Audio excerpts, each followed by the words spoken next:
Waalaikumsalam warahmatullahi wabarakatuh. Ustaz, apakah salat hajat dan salat tasbih ada dalam tuntunan Rasulullah SAW seperti yang tercatat dalam hadis riwayat Sunan Ibnu Majah dan bab salat sunnah? Ada.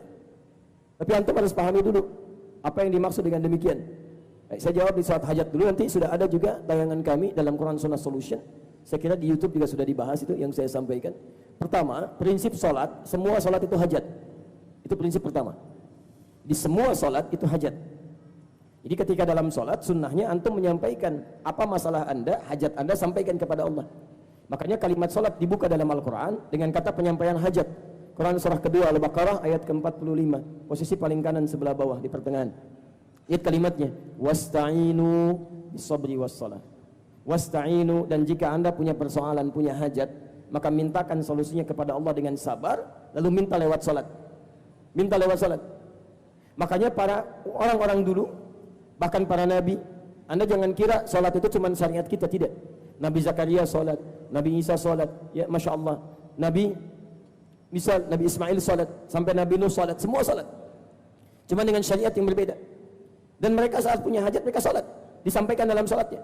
Contoh Quran surah ketiga Ali Imran ayat 38 sampai 39, posisi paling kanan sebelah atas. Nabi Zakaria itu berumah tangga puluhan tahun. Fisiknya sudah letih, rambutnya memutih, belum punya keturunan. Istrinya divonis menopause dan mandul. Menurut medis gak mungkin punya keturunan. Apa yang dilakukan?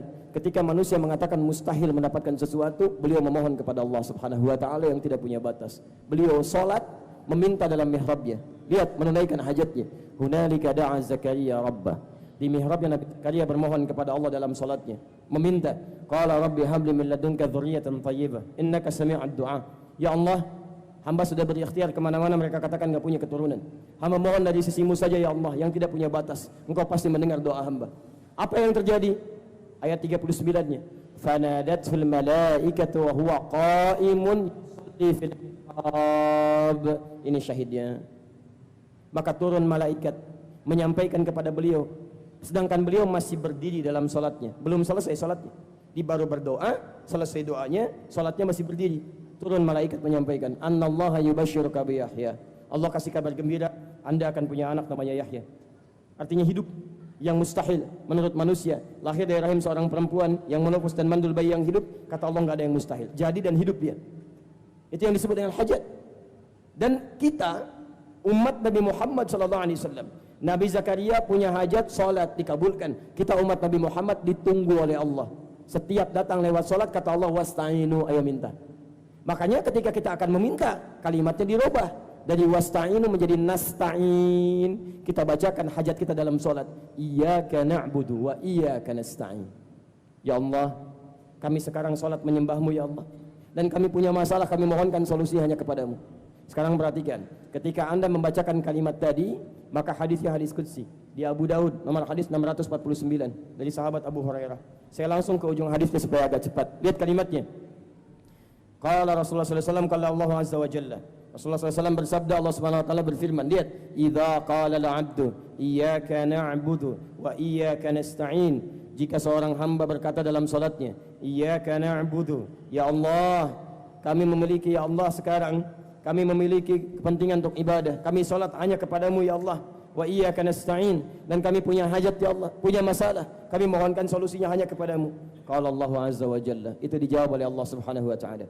Hadza baini wa baina 'abdik, ini perjanjian antara aku dengan hambaku. Wa li 'abdi ma sa'al, maka jika benar hambaku salatnya, untuk hambaku apapun yang dia minta sekarang aku akan kabulkan. Aku kabulkan sekarang. Makanya ada 4 keadaan dalam salat yang boleh antum menyampaikan hajat antum di situ. Satu, dalam berdiri. Yang kedua, saat rukuk. Dalam berdiri tadi di Al-Baqarah 45, di Al-Fatihah, di hadis Abu Daud nomor hadis 649. Saat rukuk dan sujud, 1, 2 rukuk, ketiga sujud. Dalilnya disatukan di Quran surah 48 ayat 29. Yang keempat, sesaat sebelum salam. Saat selesai mengucapkan innaka hamidum majid, anda boleh berdoa. Itu cepat dikabulkan. Hadisnya di hadis Muslim nomor hadis 588. Minimal memohon 4 permohonan yang utama. Allahumma inni a'udzubika min azabi jahannam, min azabil qabri, wa min fitnatil mahya wal mamat, wa min syarri fitnatil masiihid dajjal. Itu 4 permohonan utama. Baik, kecuali jika memang ada keperluan-keperluan kita yang memang tidak terdapat di waktu salat yang ditetapkan, khusus langsung. Seperti terjadi pernah pada seseorang yang matanya buta, datang kepada Nabi SAW, disebutkan di hadis yang tadi anda tuliskan. memohon kepada Rasulullah, ya Rasulullah, mohon doakan kepada Allah untuk saya supaya disembuhkan. Kata Nabi, pilih, apakah kamu ingin disembuhkan sekarang, kemudian berjuang, atau kamu ingin dibutakan sampai dengan melihat di akhirat nanti, saat di surga. Masya Allah. Kata orang ini, saya ingin disembuhkan sekarang. Saya ingin disembuhkan sekarang. Ya, jadi orang ini ingin melihat, Nabi sebetulnya memberikan gambaran, mata kamu ditutup ini supaya nggak melihat maksiat. Nikmati aja itu sampai dengan kiamat. Tapi kalau pengen silakan, tapi harus berjuang. Lihat yang baik-baik, gak boleh lihat yang buruk. Quran surah ke-24 ayat ke-30. Wa qul lil mu'minina yaghuddu min absarihim. Tayyib, orang ini ingin disembuhkan. Maka Nabi ajarkan dengan berwudu, kemudian salat 2 rakaat, dibacakan di situ, diikuti oleh orang ini, selesai menunaikan salatnya, kemudian dengan izin Allah sembuh keduanya. Sembuh kedua matanya. Dan itu pun pernah dilakukan oleh Imam Al-Bukhari setiap beliau akan menuliskan hadisnya. Beliau menuliskan di Makkah di Masjidil Haram, lalu dituntaskan di Madinah. Setiap menuliskan hadis beliau salat 2 rakaat. Berwudu, salat, ada yang menafsirkan tahiyatul masjid, ada yang menafsirkan syukur wudu, ada yang menafsirkan salat hajat memohon kepada Allah Subhanahu wa taala. Jika hadis ini benar sebagai hujjah antara beliau dengan Nabi sallallahu alaihi wasallam di akhirat nanti, maka ya Allah berikan ketetapan. Kalau beliau yakin, beliau tuliskan, kalau tidak beliau abaikan. Maka itu yang dimaksudkan dengan salat hajat. Silakan lebih rinci nanti lihat uraian saya dalam beberapa kesempatan yang barangkali sudah dituangkan di beberapa tayangan di YouTube.